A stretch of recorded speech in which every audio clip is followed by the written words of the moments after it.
তিনি কখনো সাংবাদিক, কখনো সরকারি কর্মকর্তা হিসেবে পরিচয় দেন। আদতে তিনি একজন প্রতারক। তার নাম এস.এম. মিজান উল্লাহ সমরকন্দি। প্রতারণার দায়ে একাধিকবার ধরা পড়েছেন আইন শৃঙ্খলা রক্ষাকারী বাহিনীর হাতে।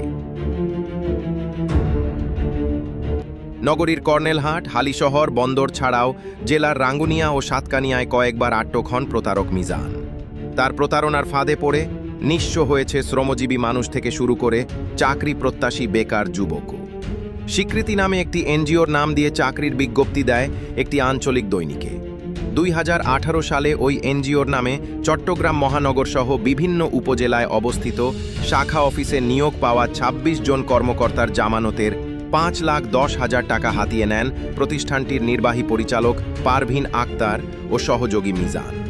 এর আগে 2018 সালের 6 মে দুপুরে রাঙ্গুনিয়ার রাজানগর ইউনিয়নের রানীরহাট বাজারে ভ্রাম্যমাণ আদালতের ম্যাজিস্ট্রেট ও সাংবাদিক পরিচয় দিয়ে চাঁদাবাজি করার সময় স্থানীয় ব্যবসায়ীদের কাছে আটক হন সৈয়দ মিজান উল্লাহ সমরকন্দি ও পারভিন আক্তার।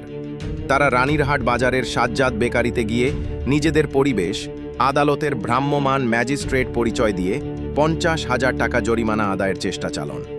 2019 সালের 20 ফেব্রুয়ারি দুপুরে নগরীর কর্নেলহাট এলাকায় বাংলাদেশ আয়ুর্বেদিক ওষুধালয় নামে একটি দোকানে ম্যাজিস্ট্রেট পরিচয়ে চাঁদাবাজির সময় সৈয়দ মিজান উল্লাহ ও ফারদিন আহমেদ নামের দুজনকে গ্রেফতার করে আকবর শাহ থানা পুলিশ।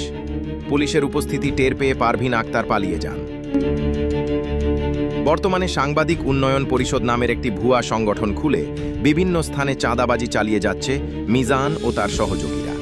জানা যায়, নগরীর ফয়েস লেকের বিভিন্ন আবাসিক হোটেলে মিজানের ছত্রছায়ায় চলছে বিভিন্ন অসামাজিক কার্যকলাপ। মিজানের বিরুদ্ধে নগরীর আকবর শাহ, পতেঙ্গা, পাঁচলাইশ, সাতকানিয়া থানায় চাঁদাবাজি ও দস্যুতা মামলা রয়েছে 5টি।